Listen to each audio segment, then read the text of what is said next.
जय माता दी दोस्तों, भक्ति सागर सोनी का चैनल में आप सबका स्वागत है। और आज हम आपको सुनाने जा रहे हैं करवा चौथ की कथा।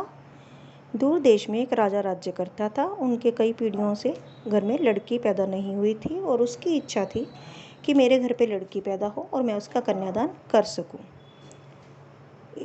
देखा तो पहला संतान उसके पुत्र हुई और उसे बड़ा दुख हुआ। एक के बाद एक संतान हुई और सातों संतान उसके पुत्र पैदा हुई, जिससे राजा थोड़ा चिंतित था। और लेकिन भगवान ने कुछ समय पश्चात उसकी सुनी। तब तक उसके पुत्र बड़े हो चुके थे और उनकी शादियां भी हो चुकी थी। तो उसके घर पे एक बेटी ने जन्म लिया, जिसको 7 भाइयों की बहन बीरा वाली के नाम से और जहाँ बीरन बीबी के नाम से जाना जाता था। अब राजा थोड़ा बीमार रहने लगा और उसके मन में आई कि यदि मैं अपनी बेटी की शादी किए बिना मर गया तो मेरा सपना तो अधूरा रह जाएगा। फिर उसने किसी पुरोहित से सलाह मशवरा किया तो ये हल निकाला गया कि बच्चे की शादी थोड़ी कम उम्र में कर दी जाए और उसका उसकी विदाई लेट कर दी जाए। तो उसने ऐसा ही किया। बच्चे की शादी थोड़ी छोटी उम्र में कर दी और उसकी विदाई थोड़ी देरी से करने की सोची। देखते देखते राजा का देहांत हो गया और वो जो लड़की थी वो धीरे धीरे बड़ी होने लगी। एक दिन करवा चौथ का व्रत आया और लड़की ने देखा कि उसकी भाभियां साज श्रृंगार का सामान खरीद रही हैं। तो वो भी बच्चों की तरह जिद करने लगी कि मुझे भी सामान खरीदना है, मुझे भी श्रृंगार करना है। सभी ने उसको बहुत समझाया कि अभी तुम छोटी हो, लेकिन वो नहीं मानी और उसने श्रृंगार खरीद लिया और रात को कहने लगी कि मैं सुबह व्रत करूंगी। जब भाभियों ने सरगी खाना शुरू किया तो वो भी सुबह जल्दी उठ गई और उसने भी भाभियों के साथ सरगी की और वापस सो गई। और सुबह जब उसके भाई उठे, जो कि अपनी बहन के साथ ही खाना खाते थे, उसके भाई उसे बहुत प्यार करते थे, वह आकर बारी बारी से पूछने लगे कि हमारी बहन कहाँ है, हमें उसके साथ खाना खाना है। तो वो बीरावली बोली कि भैया मैंने तो अभी खाना खाना नहीं है, क्योंकि मैं तो खा चुकी हूँ, मैंने तो सरगी कर ली, आज मेरा व्रत है। फिर वो बोले कि भाभियों के साथ लड़ने लगे, अरे ये तुमने क्या कर दिया, हमारी बहन तो छोटी सी है, ये तो भूखी मर जाएगी, ये तो बीमार हो जाएगी। ऐसा ऐसा कहकर वो चले गए। दोपहर में आए, उन्होंने सोचा कि अब तक तो बहन की हट पूरी हो गई होगी और अब तो वो खाना खा लेगी। लेकिन बहन ने फिर भी अपनी जिद नहीं छोड़ी और अपना व्रत पूर्ण करने के लिए अड़ी रही और कथा सुनने के बाद अपना चाय पानी पी लिया। शाम तक बहन की जिद थोड़ी कमज़ोर पड़ती लगी। व्रत तो उसने श्रद्धा के साथ ही रखा था, लेकिन कमज़ोरी के कारण, भूख के कारण वो उदास से मुँह लटकाकर एक साइड पर बैठ गई। जब उसके भाई वापस आए तो उन्होंने देखा कि हमारी बहन को तो बहुत भूख लगी है, अगर इसको खाना नहीं मिला ये तो बीमार हो जाएगी। वो भाभियों को कहने लगे कि क्यों ना हम इसको झूठ मूठ का चांद दिखा दे और बोल दे कि तुम्हारा चांद निकल आया है, तुम खाना खा लो। लेकिन उनकी बूढ़ी माँ उनको बार बार समझाती रही कि उन्हें ऐसा नहीं करना चाहिए, लेकिन उन्होंने अपनी माँ की जिद नहीं मानी और पहाड़ी पर जाकर आग जला ली और एक कंबली का और एक कपड़ा तान लिया और उसके आगे की छाननी लगा ली। भाभियों ने कह दिया कि बीरन बीबी तुम्हारा चंद्रमा निकल गया, वो अर्घ दे दो।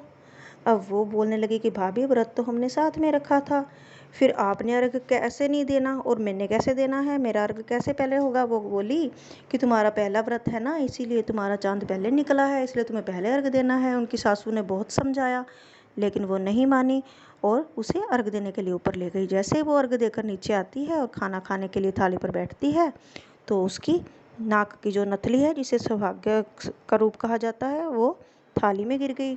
और जब उसने दूसरी बुर्की तोड़ी तो उसमें से बाल निकल कर गिर गया। जैसे ही उसने पहली बुर्की तोड़ी तो उसमें से नथली गिरी और दूसरी बुर्की तोड़ी तो बाल निकला। उसकी माँ का तभी माथा ठनक गया, अब तो कोई बहुत बड़ा अपशगुन होने वाला। जैसे उसने तीसरी बुर्की तोड़ी और नेवला मुंह में डालने लगी, वैसे ही राजे का दूत आ गया और बोला कि राजे का बेटा काल कर गया है। अब लड़की की विदाई करने की फिक्र, सभी टेंशन में आ गए। उनकी माँ फिर बोलने लगी, जो बुढ़िया थी, कि मैंने तुम्हें पहले ही कहा था कि इस तरह से व्रत को बीच में ना तोड़वाओ, कुछ अनहोनी हो जाएगी। देखा वही हुआ ना जिसका मुझे डर था। जैसे ही वो अपने संदूक खोलती है कि बेटी को अब लाल बाने में कैसे विदा करें। अब लड़की की विदाई के लिए इस संदूक में से जो भी कपड़ा निकालते वो सफ़ेद दिखता और सफ़ेद कपड़े से विदाई कर नहीं सकते, वरना लोग बातें बनाएंगे। कि ये क्या, इन्होंने तो पहले ही सोच रखा था। तो लड़की की माँ ने जैसे भी बहाने में वो लड़की थी वैसे ही उसको विदा कर दिया और उसके हाथों में चावल और चीनी भर दी और बोला कि बेटी, जो भी रास्ते में मिले उसको राम राम करती जाइए, कोई तो सौभाग्य की शीश देगा। वैसा ही हुआ, जैसे वो राम राम करे कोई उसको उल्टा आके, कोई उसको कलक्षणी आके। तो इस तरह से वो आगे बढ़ती रही। तो आगे उसने देखा कि एक छोटी सी कन्या खेल रही थी, उसने जाकर उसके पैर पकड़ लिए और उसने उसे सौभाग्यवती होने का वर दिया।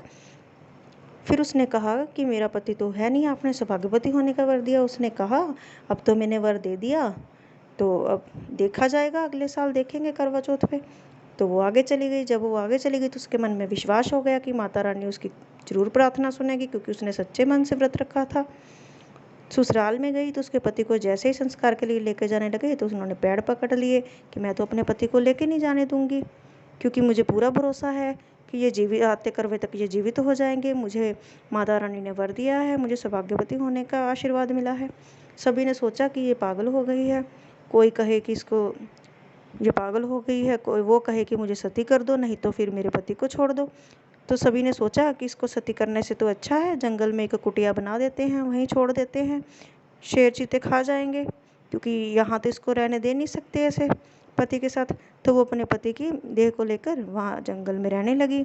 और जो राजा थी, उसकी जो नौकरानी थी, वो डेली उसके लिए खाना लेके जाती और उसको उसके गेट पर ही छोड़कर आ जाती, क्योंकि पहले ज़माने में लोग विधवा के दर्शन नहीं करते थे, उसका मुख नहीं देखते थे।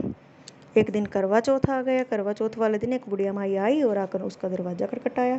घर पर हो? हाँ माँ जी घर पर हूँ, चलो मेरे सिर में जुएँ देख लो। वो जुएँ देखने लगी। जैसे ही वो जुएँ देखती है तो बुढ़िया माई को नींद आ जाती है। उठते ही कहती है, अरे मैंने तो करवा चौथ का व्रत की कथा सुनानी थी और तूने मुझे लेट करवा दिया। उसको भी याद आ जाता कि करवा चौथ, अच्छा मांग, क्या मांगती है? कह रही मुझे कुछ नहीं चाहिए। कह रही दूसरा वर है मांग ले। कह रही मुझे कुछ नहीं चाहिए। जब वो कहती है तीसरा वर है मांग ले, मैं लेट हो रही हूँ करवा चौथ के लिए, तभी उसको याद आ जाता है। फिर वो उसके पैर पकड़ लेती है और कहती है कि माँ जी मुझे वर दीजिए कि मेरा भी पति ठीक हो जाए और मैं भी व्रत करूं। वो बोली ऐसा मैं तो कर नहीं सकती, मेरे से बड़ी बहन करेगी। ऐसे करते करते 7 बहनें आई, उनको अक्षरा मैया कहते हैं। अक्षरा मैया के ऊपर करोपी थी। उन्होंने उनकी बड़ी मिन्नतें करी, माताओं ने उसकी बहुत परीक्षा ली और आखिर में वो अपनी परीक्षा में पास हो गई और माता रानी ने उसको उसका वर दे दिया। उसे बोला कि अच्छा आपने, तो उसने तो उसे माता रानी ने बोला कि अपने दाहिने हाथ की अंगूठी से छींटा दो, चीरा लगाकर तुम्हारा पति उठ जाएगा। उसने ऐसा ही किया, उसका पति राम राम कर कर उठ गया और बोला उठते ही मैं तो बहुत सोया। फिर उसने बताया कि आप कैसे सो गए थे, पूरी कथा सुनाई। जैसे ही वो दोनों पति पत्नी आपस में हंस हंस के बातें करने लगे, इतने में राजा की जो नौकरानी थी वो खाना देने आ गई। उसने देखा कि ये तो किसी गैर मर्द के साथ बातें कर रही है, क्योंकि उस टाइम राजा कुमार की जी उसकी ओर पीठ थी, दरवाजे की ओर। उसने जाकर राजा को सिखा दिया कि तुम्हारी बहू तो कुल को दाग लगाएगी। राजा अपने हाथी घोड़े पर सिपाहियों को लेकर वहाँ आ गया कि मैं इसको मार डालूंगा। जब आते आगे देखता है तो उसका बेटा ही होता है। फिर वो अपने बेटे और बहू को घर पे ले जाता है और बैंड बाजे के साथ, और वहाँ पर उसकी करवे चौथ की कथा सुनवाता है और उजमन करवाता है। जैसे करवा चौथ माता ने उसके पति की उम्र लंबी करी, उसे अमर करा, वैसे सबके पतियों की उम्र लंबी हो और जैसे उस पर बुरा टाइम आया वैसा किसी पर भी ना आए। सुनो कहानी, पियो पानी। अगर आपको हमारी कथा अच्छी लगी हो तो हमारे साथ बने रहें, हमारे चैनल को सब्सक्राइब जरूर करें और लाइक शेयर कमेंट करते रहें। जय माता दी।